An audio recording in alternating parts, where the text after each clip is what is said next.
ಮೊದಲಿಗೆ ಅನ್ನ ಮಾಡೋದು ಹೇಗೆ ಅಂತ ನೋಡೋದು. ಒಂದು ಪಾತ್ರೆಯಲ್ಲಿ ಅಕ್ಕಿ ತೊಗೊಂಡು 1 ಗ್ಲಾಸು ಅದನ್ನು ನೀರು ಹಾಕಿ 2 ಸರಿ ಕಿವುಚಿ ತೊಳಿಬೇಕು. ಮತ್ತು ಆ ನೀರನ್ನ ವಾಪಸ್ಸು ಬೇರೆ ಪಾತ್ರೆಗೆ ಹಾಕಿ ಮತ್ತೆ ನೀರು ಹಾಕಿ ಮತ್ತೆ ಕಿವುಚಿ ತೊಳಿಬೇಕು ಅಕ್ಕಿನ. ಈಗ ತೊಳೆಯೋದ್ರಿಂದ ಅದರಲ್ಲಿರೋ ಪುಡಿ ಅಂಶ ಆಚೆ ಹೋಗುತ್ತೆ. ಮತ್ತು ನೀರು ಹಾಕಿ ಒಂದು 10 ನಿಮಿಷ ರೆಸ್ಟ್ ಮಾಡಬೇಕು. ಅದು 10 ನಿಮಿಷ ರೆಸ್ಟ್ ಮಾಡೋಕ್ಕೆ ಇಟ್ಬಿಡಬೇಕು. ಮತ್ತು ಒಲೆ ಹಚ್ಚಿ ಅದನ್ನು ಚೆನ್ನಾಗಿ ಕಾಯಿಸಬೇಕು. ಚೆನ್ನಾಗಿ ಕುದಿ ಬರಬೇಕು. ಇವಾಗ ಒಂದು ಸ್ವಲ್ಪ ಉಪ್ಪು ಹಾಕೊಳ್ಳೋದು ಒಳಗಡೆಗೆ. ನಿಮಗೆ ರುಚಿಗೆ ಎಷ್ಟು ಬೇಕೋ ಅಷ್ಟು ಉಪ್ಪು ಹಾಕಿ.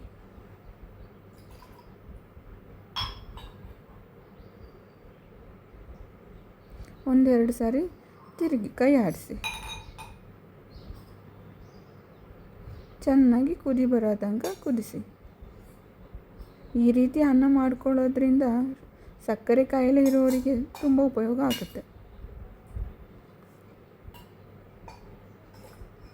ನೋಡಿ ಅನ್ನ ಎಷ್ಟು ಬೆಂದಿದೆ ಅಂತ.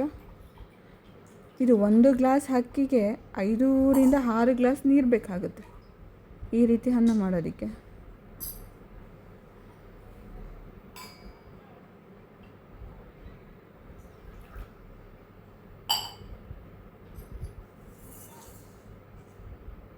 ಆವಾಗ ಕೈ ಆಡಿಸಿ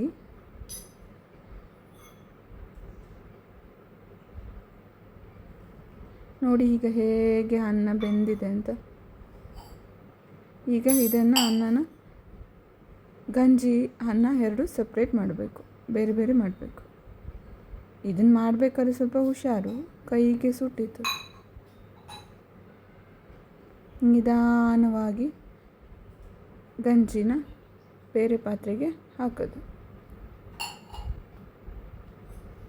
ಸ್ವಲ್ಪ ಗಟ್ಟಿ ಟವಲ್ ತಗೊಳ್ಳಿ ಗಂಜಿ ತೆಗಿಬೇಕಾದ್ರೆ.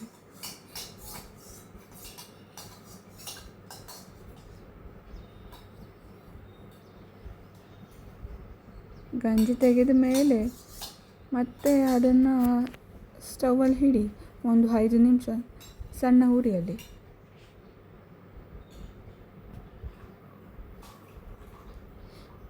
ಒಂದು ಸಾರಿ ಆ ಕಡೆ ಈ ಕಡೆ ಎಲ್ಲ ಇರೋದನ್ನು ಮಧ್ಯಕ್ಕೆ ಸ್ಪೂನ್ ತೊಗೊಂಡು ತಳ್ಳಿ.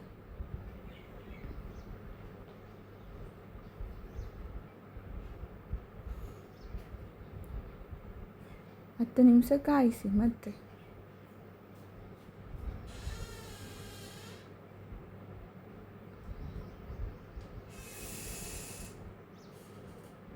ನೋಡಿ ಹೇಗಾಗಿದೆ.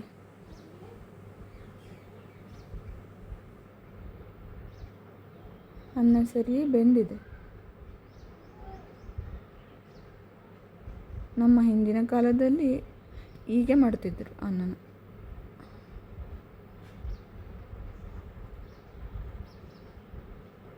ಈಗ ಮಾಡೋದ್ರಿಂದ ಕಾರ್ಬೋಹೈಡ್ರೇಟ್ ಕಮ್ಮಿ ಆಗುತ್ತೆ ಅನ್ನದಲ್ಲಿ. ಯಾರು ಬೇಕಾದರೂ ತಿನ್ಬೋದು. ಶುಗರು, BP, ಡಯಟ್ ಮಾಡೋರೆಲ್ಲರೂ ತಿನ್ಬೋದು.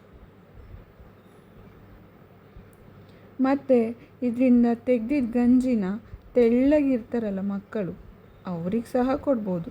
ಅವರು ಸ್ವಲ್ಪ ದಪ್ಪ ಹಾಕ್ತಾರೆ. ಅವ್ರಿಗೆ ಬೇಕು ಅಂದರೆ ಸ್ವಲ್ಪ ಉಪ್ಪು ಹಾಕಾದರೂ ಕೊಡಿ, ಇಲ್ಲ ಸಕ್ಕರೆ ಹಾಕಾದರೂ ಕೊಡಿ. ನೋಡಿ ಅನ್ನ ಹೇಗೆ ಬೆಂದಿದೆ ಅಂತ.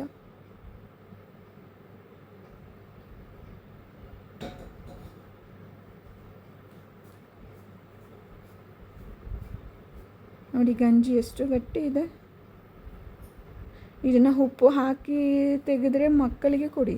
ಉಪ್ಪು ಹಾಕದೆ ತೆಗೆದ್ರೆ ಗಂಜಿನ ಸ್ವಲ್ಪ ಮುಖಕ್ಕೆ ಹಚ್ಬೋದು. ಮುಖ ಸ್ವಲ್ಪ ಶೈನ್ ಬರುವುದುಂಟು.